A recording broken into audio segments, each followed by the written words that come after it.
Time does not exist. I want to share this article here, which suggests time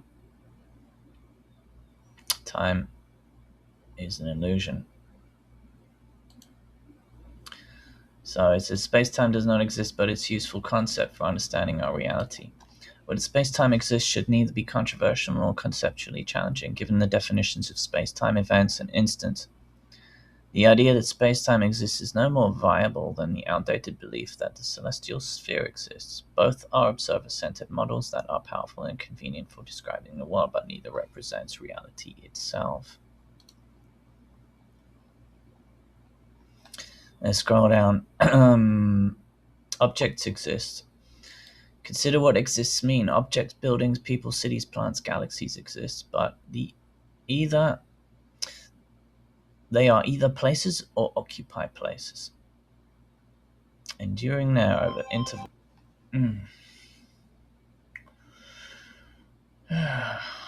They persist through changes and can be encountered repeatedly.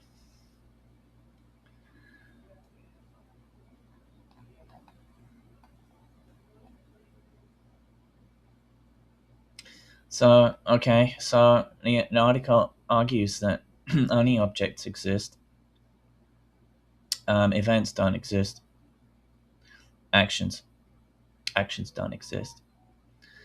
So I asked the question. It's very easy. The sentence: a dog chases a ball. It's quite easy to visualize this. The dog exists. The ball exists. Chases. Chases is a verb which describes an action.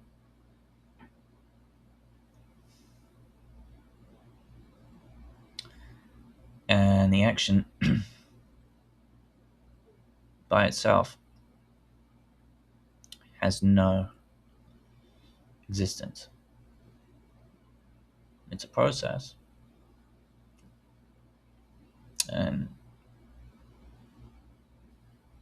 we can say, yeah, things happen. You can see things happen. But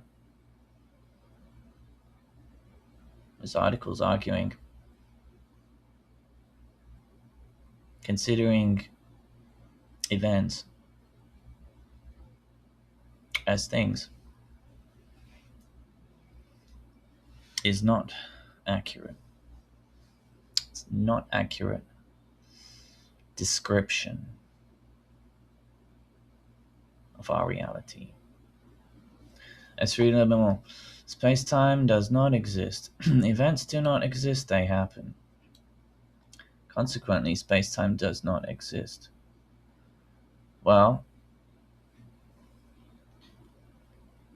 that's Einstein's theory of relativity and all that stuff, all that physics that came from Einstein. The block theory of the universe, like that everything exists, everything that ever existed, ever will exist, in some kind of block or cube. And if you only had the right, time machine or whatever, get close to a black hole at the right speed, like in that film, Interstellar, you could in theory travel backwards and forwards through that space-time continuum. You could in theory go back to the dinosaurs or whatever. Get the right technology, you could do it because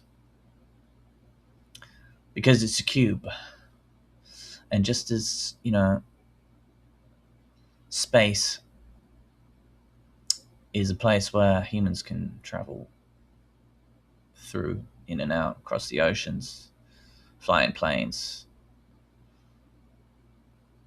travel on the two-dimensional, and now in the three-dimensional, through the air, and then even through space. Why not just say that time is the fourth dimension, and you can go through that too, in same exact way.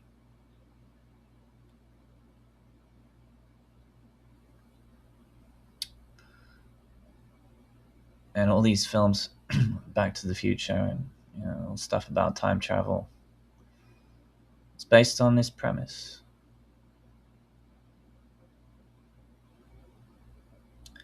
It's a false premise. If time itself doesn't exist. If time itself doesn't exist, there's nothing to go forward to or backwards to. There's only the eternal now.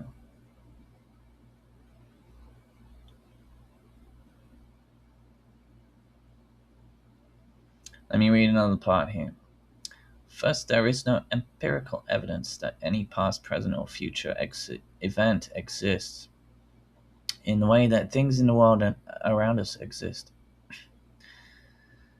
Verifying the existence of an event as an ongoing object would require something like a time machine to go and observe it now.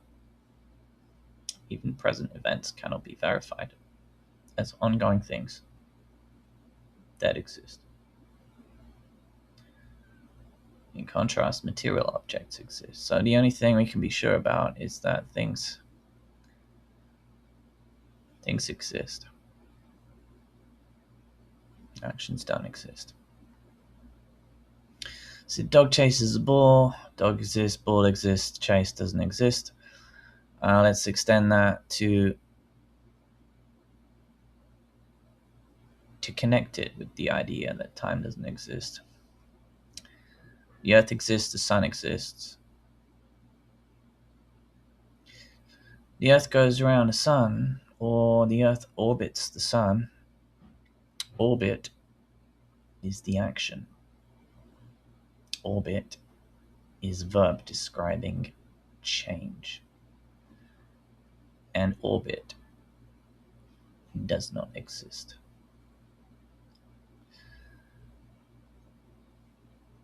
What is the definition of time?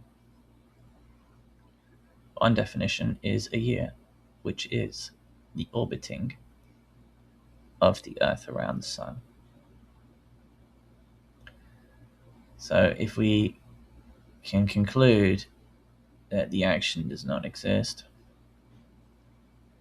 we can conclude very reasonably that time does not exist.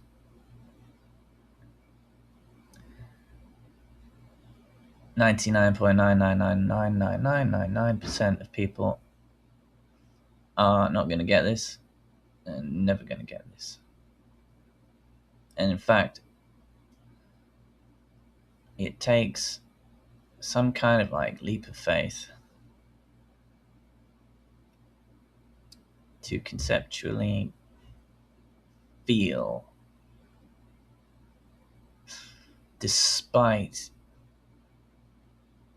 all of your memories, all of your experience of life telling you that things are changing, that time is passing.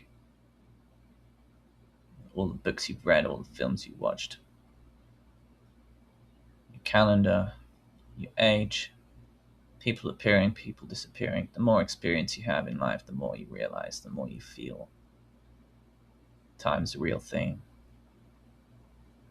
And the easier it is to fall into the belief, oh yeah, it's a space-time continuum. If you could just, create a machine, discover the physics, and you could change your location on that grid. But the conclusion here from this article is that grid does not exist. Space-time doesn't exist. I'm not here to say that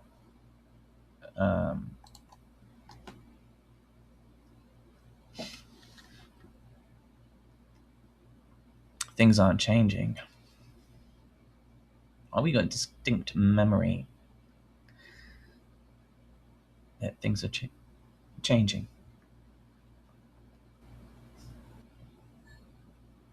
And all of our language is mostly designed around communicating about those changes. We even have all the different tenses in language: the past, the present, the future. And it's all to do with this concept of time. But let's imagine that this article is reasonable. Let's imagine, okay, you can't prove to me that a billion years ago existed,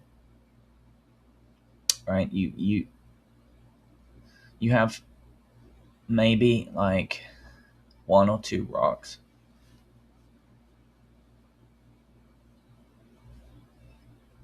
and you say, okay, well, we've done some experiments on these rocks and we found some kind of radioactive thing here, and no, it's a billion years old.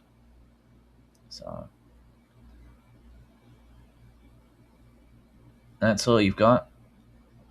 You give me some rocks here to say, a billion years ago existed. That's not very convincing. It's not that convincing. Now, a million years ago, okay, you got some more, you got more rocks, and then you've got some like fossils and things. You can tell me, okay, look, you get these dinosaur bones, or these ancient animals. You get some sediments. You got a little bit more evidence. You got more stuff that you can show me.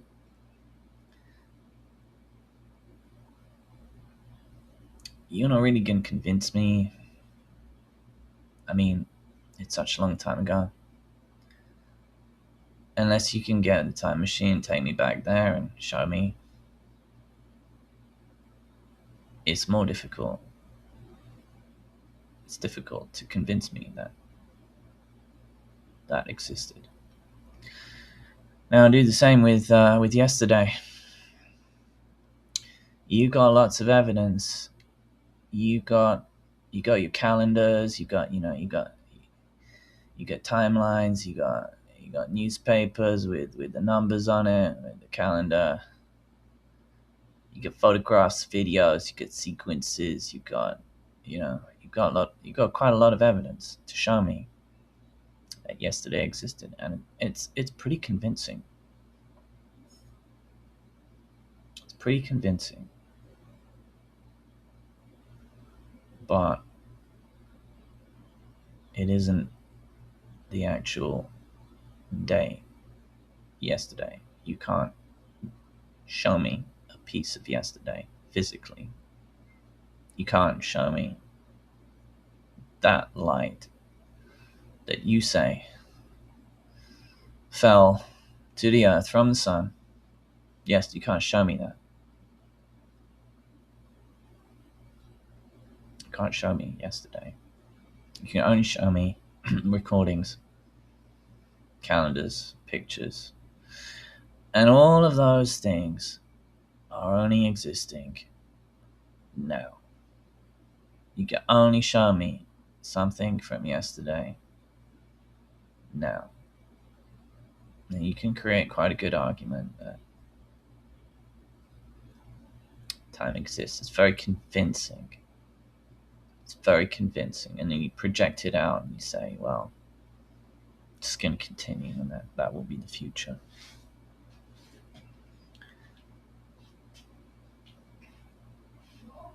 You look up at the sky, you see, a beautiful blue day, sunny day. However, how do you not know that that day is the same day as yesterday?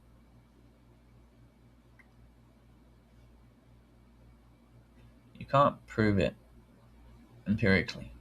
You cannot prove that today is not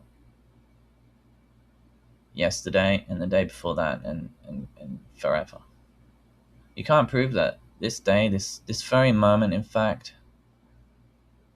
is not an eternal moment and it's continuing forever. It has no beginning and it has no end.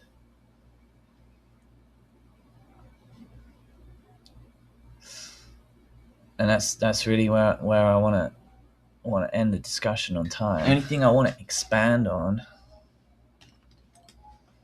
is, what does that mean for our consciousness?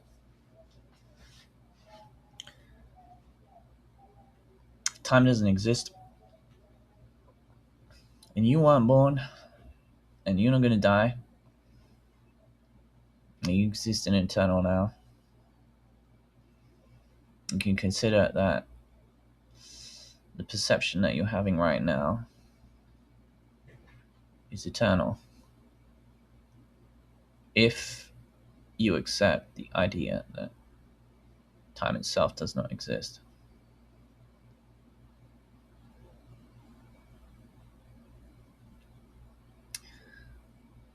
Yeah, we can see objects are becoming and unbecoming. They are materializing and dematerializing. Things are born, things are dying, like all the time. The idea of permanence of the body or physical object, that's not really where I want to take this idea. But we might say,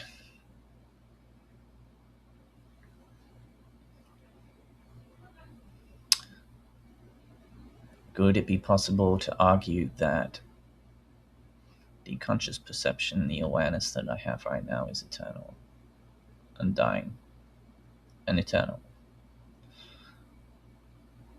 If time does not exist, then this perception that I'm having right now is actually eternal.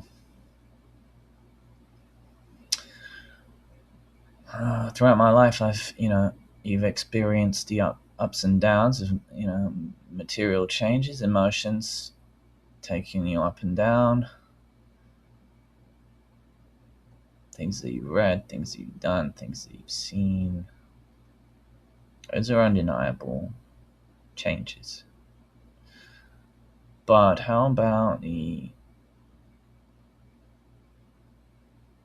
now, awareness of now, that perception? I would argue that thing that's seeing, that's the thing that doesn't change. And everything else can change and fall apart and die. But somehow that thing, whether it's going to reincarnate into another being or thing, I don't know. Or possibly that awareness is like a node, a terminal, a sensory terminal on a larger being of consciousness. And it's all one. And it's that awareness is actually one awareness. It's one awareness.